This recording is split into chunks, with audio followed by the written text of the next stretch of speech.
Earning च्यानलमा तपाईहरुले के कमाएर पनि तपाईले अब धन निर्माण गर्न चाहनुहुन्छ भनिन्छ हिउँको डल्लो जसरी हामीले स्नोफल भन्ने गर्छौं यो हामीले धनको निर्माण कसरी गर्न सक्छौं अथवा सम्पत्ति कसरी निर्माण गर्ने सम्पत्ति निर्माण गर्ने आधारहरू के हुन् आज म तपाईलाई सम्पूर्ण तरिकाहरू बताउन गएको छु त्यसैले मनी अर्निङ रिसोर्सलाई सब्स्क्राइब गरी छेउमा रहेको बेल आइकन थिच्न भने नभुल्नु होला हामीहरू जेन्युइन इन्कम आइडियाजहरू तपाईलाई शेयर गर्छौं साथीहरू लागौं आजको टपिक छ धन निर्माण गर्ने बिल्ड वेल्थ भनिन्छ बिल्ड वेल्थ पैसा धेरै थुपार्नु धन होइन है तपाईहरुले यो कुरा बुझ्नुहोस् पैसा धेरै थुपार्नु धन होइन सिप सिकेर सिप नै तपाईको के हो वेल्थ हो तपाईले अब पैसा कमाउनलाई त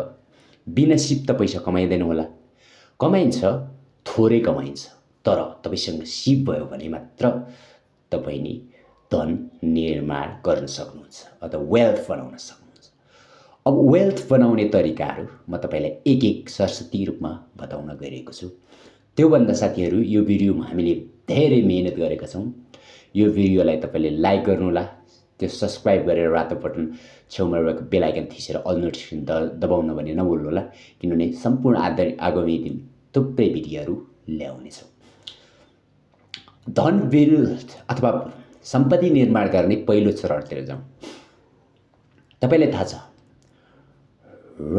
रोकियो जुन तपाईले पुअर ड्याड रिच ड्याड भन्ने तपाईले किताब पढ्नु भएको होला जुन किताबमा धन कसरी निर्माण गर्न सकिन्छ भन्ने सबै डिटेलहरू तपाईलाई बताइदिएको छ जुन रोडियो साखीको लेखक रोगियो साखी हुन् उहाँले लेख्नु भएको बुक रहेको छ त्यो बुकमा तपाईले सम्पूर्ण विधिहरू बताएको छ अब पहिला हामी स्टेप नम्बर जाउँ धन निर्माण गर्ने एक नम्बर तपाई हामीले एसेट किन्नुपर्छ लायबिलिटीज होइन एसेट के हो त्यो एसेट एसेट भनेको तपाईको सम्पत्ति निर्माण गर्ने है दायित्व अथवा दायित्व वहन गर्ने ऋण होइन हामीले एसेट किन्ने बानी गर्नुपर्छ जसले गर्दा तपाईले किनेको मालले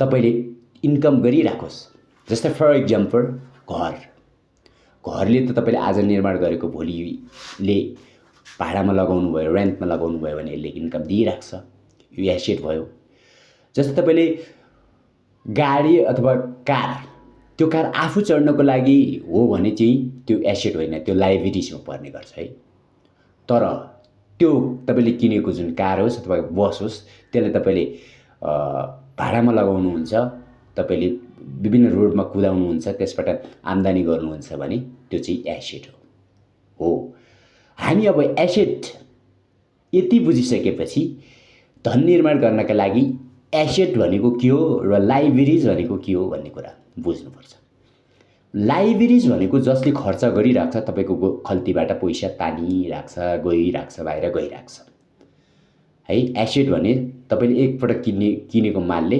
फेरि पनि पैसा कमाइ ल्याइराख्छ जस्तै तपाईले घर भने उदाहरणका लागि अनि तपाईको पसल होस् तपाईको होटल तपाईको अब किराना हो तपाईको व्यापार बिजनेस है तपाईको त्यो विभिन्न रियल एस्टेट जग्गा यो भनेको एसेट भयो त्यही कारणले धन निर्माण गर्नका लागि हामीले पहिला एसेटमा लगानी गर्नुपर्छ जस्तै विभिन्न तपाईले उत्पादन भनेको त्यो एसेट हो त्यो जुन तपाईले विभिन्न वस्तुहरू भाडामा लगाउनुहुन्छ भाडाका लागि लगाउनुहुन्छ भने त्यो एसेट हो जसले के गर्छ एसेट भन्ने के कुरा बुझौं भने जसले सम्पत्ति निर्माण गर्नका लागि ठूलो मद्दत गर्छ है यो एसेट भनेको एकदम महत्त्वपूर्ण सम्पत्ति निर्माण गर्ने वस्तु हो अब लायबिलिटीज कुरा गरौँ हामी लायबिलिटीज के हो तपाईले लायबिलिटीज बुझ्नुपर्छ लायबिलिटीज बुझेन भने है तपाईले लायबिलिटीज बुझेन भने तपाई कन्फ्युज नहुनु होला लायबिलिटीज भनेको जसले गर्दा तपाईको गोजीबाट खर्च गरिरहेको छ। जस्तै तपाईँले इएमआईमा किनेको गाडी, अनि तपाईँले कसैलेबाट ल्याएको ऋण, तपाईँले मोबाइल, यो मोबाइल पनि अहिले यो चलाइरहेको त्यो मोबाइल पनि लाइबिलिटिज हो। त्यसै गरी तपाईँले विभिन्न खाले तपाईँका महँगा लुगाहरू अथवा त्यो नचाहिने लुगाहरू, जसले गर्दा त्यो बाइकहरू, यिनीहरूले त तपाईँबाट पेट्रोलहरू जसरी गोजीबाट पैसा निकालिरहेको छ नि, हो यसलाई भन्छ हामी लाइबिलिटिज भन्छौँ।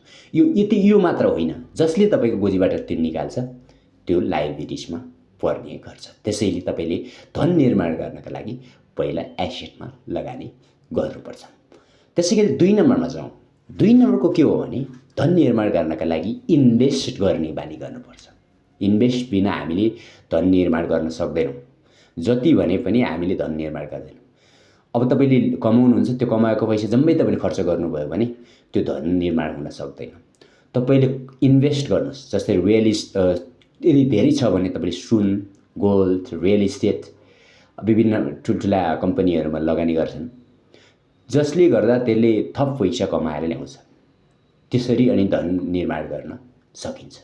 हो, इन्भेस्ट गर्ने बानी चाहिँ हुनैपर्छ है, तपाईँमा हुनैपर्छ इन्भेस्ट गर्ने बानी।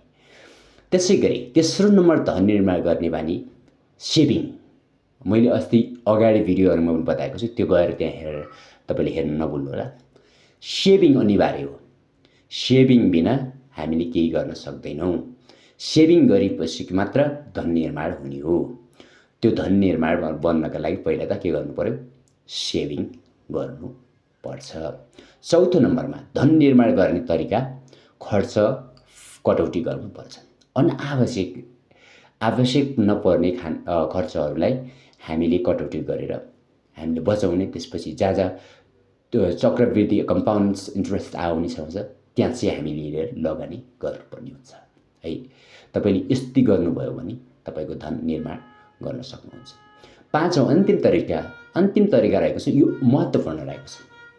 तपाईँले भनिसकेँ मैले अगाडि भिडियोमा थुप्रै तपाईँले सम्झाएको छु, त्यहाँबाट नभए त्यहाँ हेर्नु होला। सबैभन्दा तपाईँले भनेको पैसाको मनोविज्ञान बुझ्नुपर्छ। अब कसैले पैसालाई मनोरञ्जनको रूपमा हेर्छन्, कसैले पैसालाई स्वतन्त्रताका रूपमा बुझ्छन्, कसैले पैसालाई आवश्यकता परिपूर्ति गर्ने साधन बुझ्छन्, कसैले एउटा इच्छा आकाङ्क्षा पूरा गर्ने माध्यम बुझ्छन्। हो, पैसाको बुझाइ कस्तो हुन्छ? जस्तै गरिब मान्छेले के भन्छ भने आफ्नो घाँस कपास परिपूर्ति गर्ने साधन र रमाइलो गर्ने साधन बुझ्छ। तर त्यही ठाउँमा धनीले अर्कै हाई लेभलले स्ट्यान्डर्ड तरिकाले सोच्ने गर्छ। पैसा भनेको स्वतन्त्रता हो मेरो, पैसा भनेको मेरो स्टाफ हो, पैसा भनेको मेरो कर्मचारी हो, पैसा भनेको मेरो खुसी, स्वतन्त्रता किन्ने स्वतन्त्रता हो भन्ने बुझ्ने गर्छ। हो, त्यसैले तपाईँले धन निर्माण गर्नका लागि पैसाको विज्ञान बुझ्न आजको आवश्यकता हो। आदरणीय दर्शक महानुभाव, तपाईँले 5वटा यी टिप्सहरू बुझ्नुभयो, जसले गर्दा तपाईँको लाइफमा लागू होस्। तपाईँले यो पालना गर्न सक्नुभयो भने तपाईँले धन निर्माण गर्न सकिन्छ। भनिन्छ नि, गरिब भएर जन्मनु पाप होइन, तर मर्दाखेरि गरिब भएर मर्नु नै त्यो तपाईँको गल्ती हो।